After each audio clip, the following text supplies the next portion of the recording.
monks. My name is Namra and I am your sociology educator. आइए करते हैं माशरे से मोहब्बत। अभी तक हम क्या कर रहे हैं, हमने चैप्टर 3 स्टार्ट कर दिया है। अगर हमने कुछ भी मिस आउट कर दिया, do not need to worry, सारे लिंक्स डिस्क्रिप्शन बॉक्स में अवेलेबल है। जल्दी से उन लिंक्स को देखिए, वीडियोस कंप्लीट करिए। अगर कोई भी डाउट है तो कमेंट सेक्शन में पूछिए। ठीक है, हम कास्ट सिस्टम के बारे में पढ़ रहे हैं। लास्ट क्लास में मैं संस्कृताइजेशन में रुक गई थी, आज हम यहाँ से कंटिन्यू करते हैं। तो मैं आपको बता रही थी एम.एन. श्रीनिवासन ने Sanskritisation, westernisation, dominant caste, modernisation, इन सारे कंसेप्ट्स की बात करी है।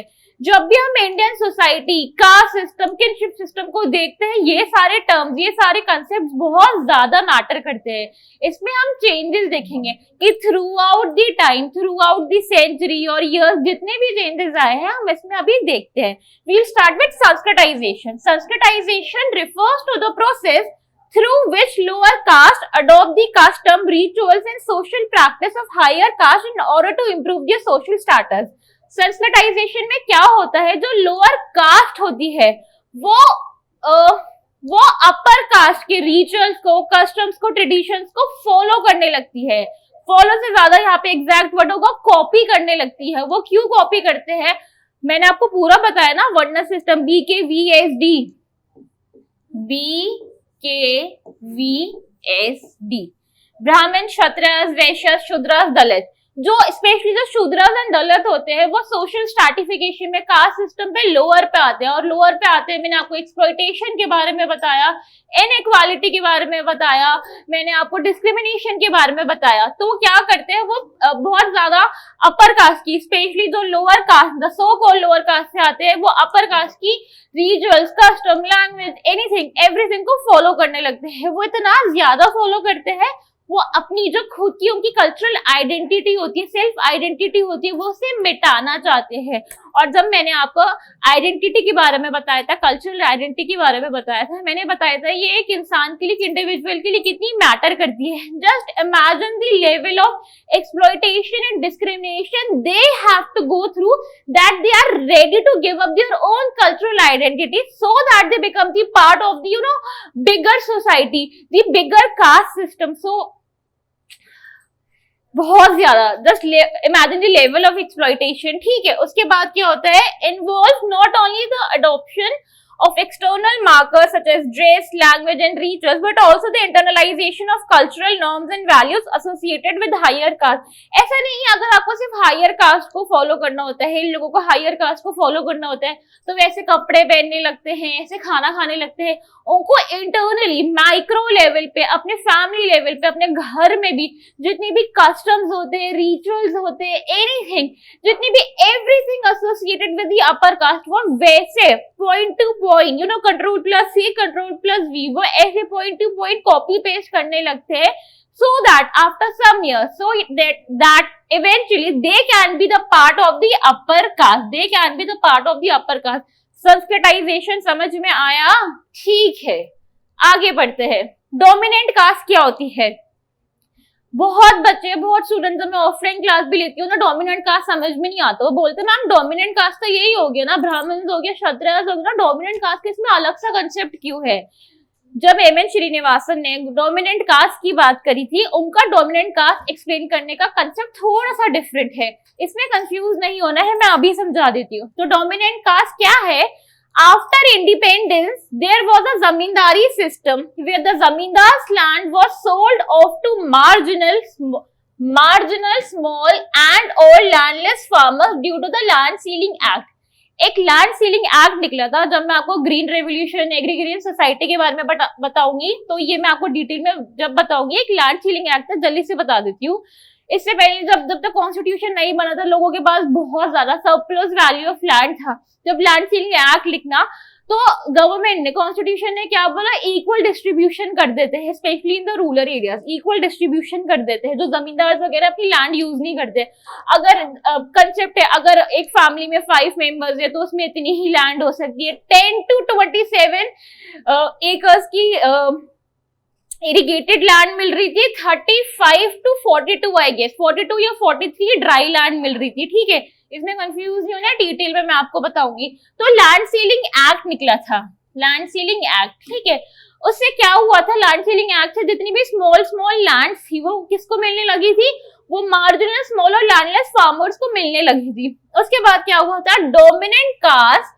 What is actually dominant caste, ये तो कॉज है, ये तो मैंने आपको बता दिया, ये कॉज है। डोमिनेंट कास्ट एक्चुअली होता क्या है, dominant caste refers to a particular caste group within a region or community that holds significant social, economic and political influence. Dominant caste वो होती है, कास्ट हम यूज कर रहे हैं बट बेसिकली कास्ट भी इसमें यूज होती है, बट बेसिकली हम इसमें अपर कास्ट की बात नहीं कर रहे। There is a difference between upper caste and dominant caste. समझ में आ रहा है ना, अगर आप किसी एक रूम में बैठे हो और आप 4 दोस्त हो और बाकी लोग एक दो या बोलोगे कि हम इस रूम में डोमिनेंस रख सकते हैं, 4 लोग जान पहचान के, this is just an example, सिर्फ समझाने के लिए बता रही हूँ, ठीक है।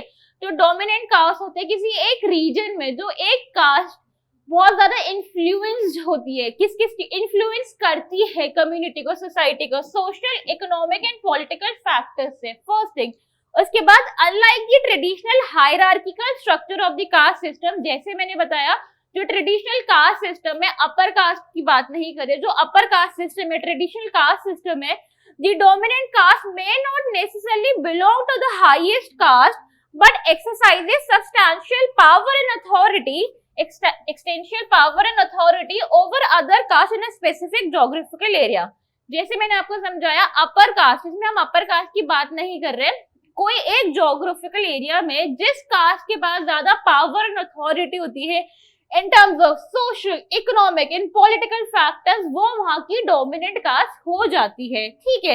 This dominance is maintained through various means including economic control, social network and historical factors।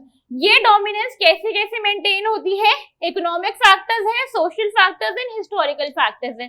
समझ में आ रहा है, upper caste में dominant caste में confuse नहीं होना है।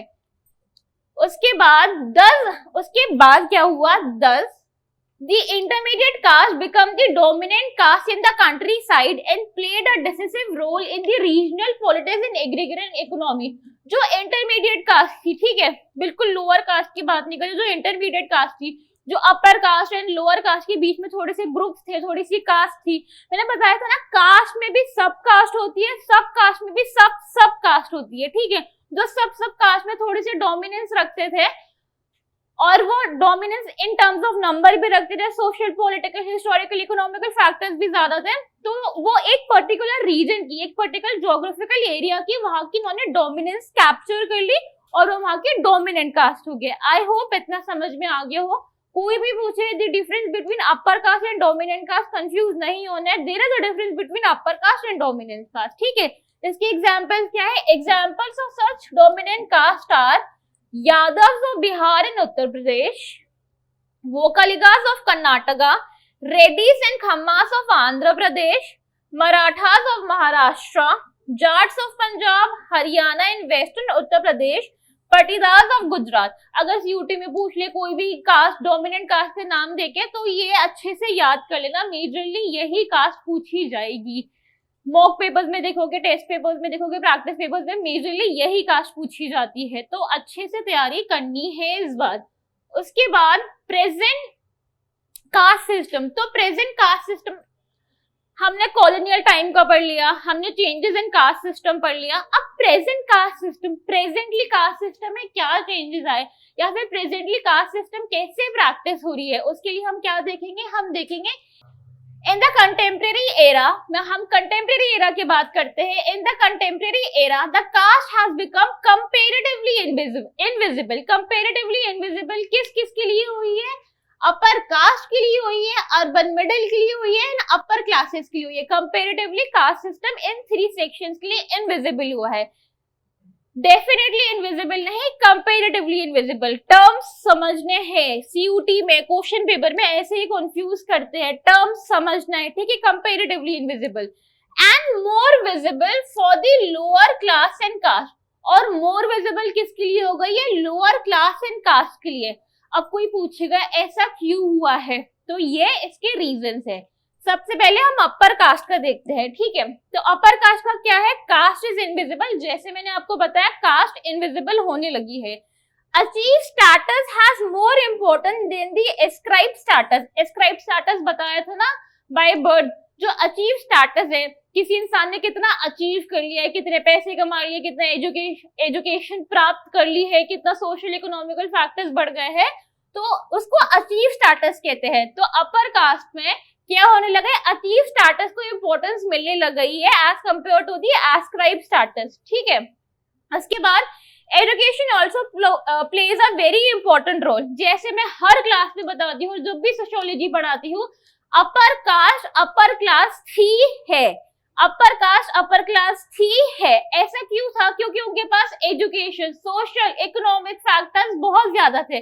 जब उनके पास सोशल, इकोनॉमिक, पॉलिटिकल फैक्टर्स ज्यादा थे तो उनकी एजुकेशन लेवल भी अच्छा हुआ, और जब उनका एजुकेशन लेवल अच्छा हुआ तो उनकी जॉब्स इतनी अच्छी हुई। आपने बहुत सुना होगा ना, लोग बहुत बाहर पढ़ने चले जाते हैं, बिजनेस संभालने लगते हैं, तो उन लोगों का एजुकेशन सिस्टम अच्छा था। एजुकेशन सिस्टम अच्छा था तो उन लोगों ने इकोनॉमिक फैक्टर्स भी, मतलब उनके पास पैसे भी अल्टीमेटली बहुत ज्यादा ही थे। तो एजुकेशन ऐसे इंपॉर्टेंट रोल प्ले करते हैं। आप जितने हाई लेवल पे होगे, आप किसी मैनेजर से, किसी सीईओ से बात करोगे ना, आप जाते हो उससे ये नहीं पूछोगे भाई आपकी कास्ट क्या है, आप ये देखोगे भाई ये मैनेजरियल पोस्ट पे है, ये सीईओ है, ये दिस है, ये दैट है। आप उसकी पोजीशन देखोगे, उसमें आप उसकी कास्ट नहीं पूछोगे, उसके पास कितनी गाड़ी है, मर्सिडीज है, बंगला है, ये है, वर्ल्ड टूर पे जाते हैं, क्या क्या करते हैं, आप सिर्फ उसकी ये फैक्टर्स देखोगे। ठीक है, इसलिए एजुकेशन और इकोनॉमिक फैक्टर्स हमेशा अपर कास्ट के लिए ज्यादा ही रहे हैं। उसके बाद they did not face any competition and their privilege status got consolidated in the second and third generation. तो क्या हुआ था, उनको कोई कंपटीशन तो फेस करना नहीं पड़ा, उनके पास कंपैरेटिवली पैसे ज्यादा थे, एजुकेशन ज्यादा थी, सारे सोशल, इकोनॉमिक, पॉलिटिकल फैक्टर्स ज्यादा रहे। जब उनके पास इतनी सारी चीजें ज्यादा रही, इन्होंने थोड़ी सी मेहनत करी, थोड़ा सा हार्ड वर्क किया, उस हार्ड वर्क का फ्रूट, हर what do we call that, हर कर्म का फल मिलता है। तो उन्होंने अच्छे कर्म के, उन्होंने अच्छे अच्छा काम किया, पूरा बिजनेस सेटअप किया, पूरा अच्छे से पढ़ाई वगैरह करी, और इसका फल मिला, इसका फल किसको मिला, उनकी सेकेंड और थर्ड जनरेशन को भी इसका फल मिला। जनरेशनल वेल्थ मिली, उनके पूरे आने वाली जनरेशन को वेल्थ मिली। उसके बाद क्या हुआ, the social, economic and cultural resources are available for them. जैसे मैंने आपको बताया, जितनी भी रिसोर्सेज थे, social, cultural and political resources उनके पास अवेलेबल रहे थे। ठीक है, जल्दी से हम लोअर कास्ट को भी कर लेते हैं। लोअर कास्ट के साथ क्या दिक्कत है, लोअर कास्ट का है caste is visible, caste visible है। आप रूरल एरियाज में जाओगे, आप रूरल एरिया को छोड़ो, आप किसी भी छोटी सी स्मॉल गैदरिंग में बैठे हो, आपको पता चल जाएगा, अरे ये दलित है, अरे ये शूद्रा है, अरे ये इस कास्ट का है, अरे ये इस कास्ट का है। तो ये आप किसी छोटी सी भी गैदरिंग पे होगे ना, तो लोअर कास्ट की कास्ट सिस्टम बहुत ही विजिबल होता है। आप खुद से ही पूछ लेते हो, मतलब ये हम लोगों का इतना इंटरनल बिलीव बन गया है ना, हम किसी से भी मिलते हैं, पूछते हैं, सबसे पहले पूछते हैं भाई कहाँ से हो, भाई रिलीजन, नाम पूछते हैं, कहाँ से हो, रिलीजन के, अच्छा यहाँ से हो, इस कास्ट से बिलोंग करते हो। तो ये हमारा बहुत इंटरनल बिलीव बन चुका है। ठीक है, first thing. Second, for education there are reservation and it leads to the upliftment of the caste. तो गवर्नमेंट ने उन लोगों के लिए रिजर्वेशन कर दी है, रिजर्वेशन से एजुकेशन मिलने लगी, जॉब्स मिलने लगी है, और उनकी अपलिफ्टमेंट भी होने लगी है, थोड़ी थोड़ी एरियाज में होने लगी है, and that is a good thing. I am so thankful to the government. ठीक है, उसके बाद in rural areas ascribe status has more importance. जैसे मैं हमेशा बताती हूँ, रूरल एरियाज में एस्क्राइब स्टेटस को ही इम्पोर्टेंस मिलती है। आप डॉक्टर बन के जाओगे, आप प्रोफेसर बन के जाओगे, आप सीईओ बन के जाओगे, आप किसी छोटे रूरल एरिया में जा रहे हो, वहां पे कास्ट सिस्टम अभी भी बहुत प्रिविलेंट है, कास्ट सिस्टम बहुत विजिबल है। ठीक है, they have no inherited social and educational capital. Lower caste थी, लोअर क्लास थी, लोअर क्लास थी तो क्या हुआ, उनके पास कोई भी जनरेशनल वेल्थ नहीं है, कोई भी सोशल, पॉलिटिकल, इकोनॉमिकल फैक्टर्स इतने ज्यादा उनके नहीं है। ठीक है, उसके बाद also they have to face competition with the upper caste group to uplift their life. That is a very commonsensical term. उन लोगों का कंपटीशन क्या है, उन लोगों का कंपटीशन यही है कि वो कितना भी पढ़ लिख ले, कितना भी अच्छा कर ले सोसाइटी में एट दी माइक्रो लेवल और sometimes at the macro level as well, उन लोगों को कंपटीशन फेस ही करना पड़ता है अपर कास्ट से। आई होप आपको इतना समझ में आया होगा, नहीं समझ में आया तो कमेंट सेक्शन में पूछिए, सारे लिंक्स अवेलेबल है, तैयारी स्टार्ट कर देनी है। यूनिमॉन्क्स की बहुत सारी फैकल्टी है, GK, GT, pol science, bio, सारी फैकल्टी, सारे लिंक्स अवेलेबल है। कोई भी दिक्कत हो आप यूनिमॉन्क्स फैकल्टी को कॉन्टैक्ट कर सकते हैं। आई होप आपको मेरा कंटेंट समझ में आया होगा। Thank you for listening to me. For more such content subscribe to यूनिमॉन्क्स।